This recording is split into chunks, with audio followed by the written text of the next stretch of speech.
अस्सलाम वालेकुम, मैं आबिद हुसैन और आज मैं आपके लिए एक ऐसा वीडियो बना रहा हूँ, नुस्खा ख़ास बना रहा हूँ उनके औरतों के लिए जिनके थोड़ी पर बाल निकल आते हैं और वो बहुत फालतू बात होता है जो बुरे लगते हैं। उनके लिए मैं ये वीडियो बना रहा हूँ। इसमें सिर्फ दो चीज़ें आपने उनका इस्तेमाल करना है। ये जो दो चीज़ें मैं आपको बताऊँगा वो सिर्फ आपने पंसास किसी भी पंसास स्टोर से आपको मिल जाएंगी, तो आप लें और इस्तेमाल करें। तो इससे इंशाअल्लाह ताला जो आपके जो थोड़ी के बाल हैं वो ख़त्म हो जाएंगे और हमेशा के लिए ख़त्म हो जाएंगे।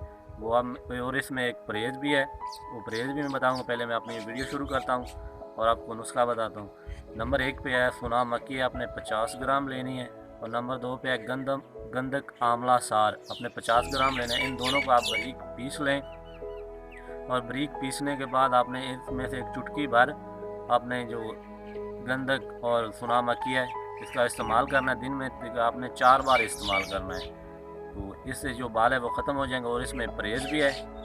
परहेज़ ये कि आपने ठंडी, बादी और खट्टी चीज़ों से 1 माह तक परहेज़ करना है, तो इससे इंशाअल्लाह ताला आपके जो थोड़ी के बाल हैं वो ख़त्म हो जाएंगे। तो ये मेरा वीडियो तो मैंने आपके साथ शेयर किया, नुस्खा था, आपको बताया। तो उम्मीद करता हूँ आपको मेरा ये वीडियो अच्छा लगा होगा। अगर अच्छा लगा तो शेयर करें, लाइक भी करें और कमेंट्स करके हमें बताएं। आने वाली वीडियो तक के लिए मैं आपसे इजाज़त चाहता हूँ। तब तक के लिए अल्लाह हाफ़िज़।